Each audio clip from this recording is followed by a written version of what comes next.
Bonjour tout le monde, c'est Lou Alexis. On se retrouve aujourd'hui pour une courte vidéo présentation du logiciel Beatbox. Pour ce faire, tout comme avec Pixilart, on va simplement écrire beatbox.ca et on va cliquer sur le premier lien. Donc Beatbox, en fait, c'est ça ici. C'est un logiciel qui est très simple d'utilisation pour concevoir de la musique. La grille qui est ici, avec les rectangles gris et orange, vous permet tout simplement d'aller placer vos notes et de composer une musique. Il faut savoir que dans le fond, les notes en haut, en fait, plus qu'on est vers le haut, plus nos notes vont être aiguës.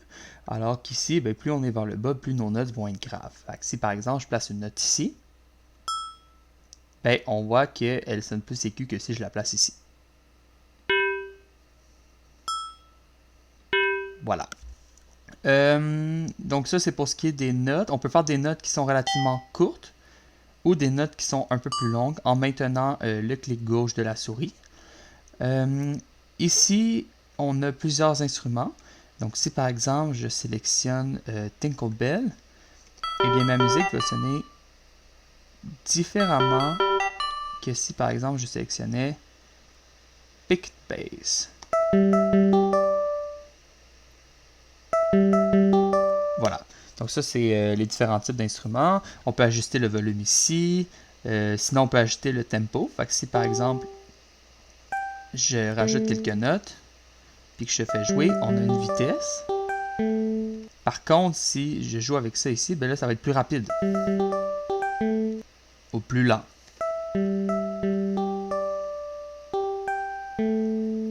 Voilà. Ici, on a différents types de sonorités. Le C étant la sonorité la plus grave. Si par exemple, je vais sélectionner A, ça risque d'être plus aigu.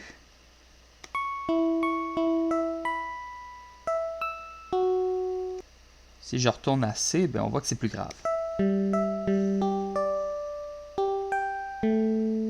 Donc ça, c'est les différentes options, dans le fond, que vous propose le logiciel. Vous voyez ici les 4 lignes. Dans le fond, on a une ligne de chiffres bleus, une ligne de chiffres jaunes, une ligne de chiffres rouges et une ligne de chiffres gris. Dans le fond, c'est 4 instruments différents. En fait, les 3 premières lignes, c'est un instrument et un instrument. Et la dernière ligne, donc la ligne grise, c'est une percussion. Fait que si, par exemple, je regarde ici, on pourrait mettre tom-tom. Et là, je pourrais mettre des percussions comme ça ici, par exemple. Là, je pourrais faire un truc qui sonne un peu comme ça. Par exemple, je vais juste remettre le tempo, voilà. Excellent. On peut mettre d'autres instruments aussi. Donc, par exemple, ici, je pourrais mettre un instrument puis faire une sonorité qui est un petit peu plus dans les aigus, qui est un peu plus rapide. Il faut savoir qu'en ce moment, pendant que j'enregistre, j'ai pas accès au son de mon ordinateur. Donc, je sais pas ce que je suis en train de faire en termes de musique. Mais là, vous voyez maintenant qu'il y a plusieurs instruments qui s'additionnent les uns sur les autres. Là, ici, je pourrais avoir ça, par exemple, puis faire quelque chose comme ça. Voilà. Puis là, dans le fond, vous voyez les cases ici qui sont en gris. Toutes les cases qui sont en gris, dans le fond, font partie de la musique. Fait que si je joue ma musique, vous voyez que là, ça se répète. Puis quand je vais être rendu au bout ici, ça va recommencer. Voilà. Fait que si je veux que ma musique soit plus longue, par exemple, j'ai qu'à ajuster la barre ici.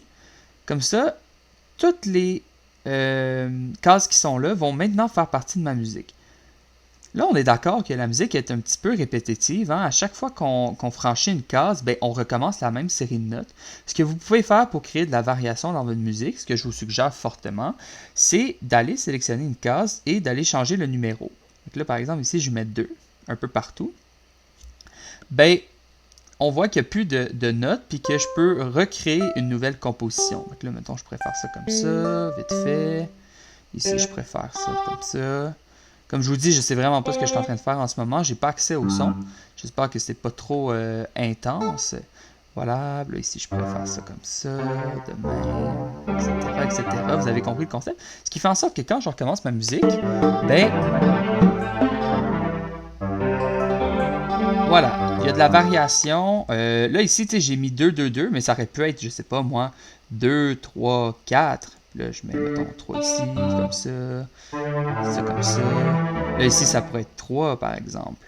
C'est pas obligé d'être 1, 2, 3, 4 chaque case, là. Voilà, le logiciel est aussi simple que ça. Je voulais montrer un exemple de musique que j'ai fait vite fait en 5 minutes, juste pour que vous ayez une idée de ce qu'on peut faire.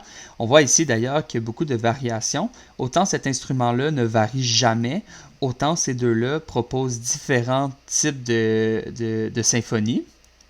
Et on voit que la percussion alterne dans deux types de percussion. Donc on a ça ici et ça ici en alternance. Donc on va faire play et on va voir qu'est-ce que ça donne.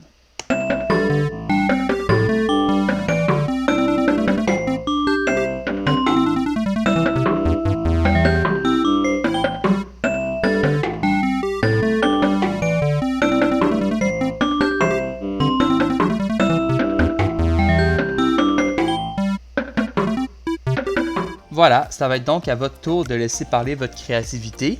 Vous allez devoir dès maintenant vous mettre en équipe et essayer de faire une musique correspondant aux atmosphères que je vais vous distribuer dès maintenant. Si vous voulez faire quelque chose d'un peu épeurant, vous pouvez y aller avec des sons un peu graves. Si vous voulez faire quelque chose de joyeux, vous pouvez y aller avec des sons un peu plus aigus. Donc ça va être à vous de trouver une solution dans le fond à partir des instruments à votre disposition ainsi que du tempo et du rythme de votre musique. C'est vous qui allez devoir, dans le fond, donner un rythme à la musique que vous allez créer. Donc, bonne continuation, on se retrouve tout de suite.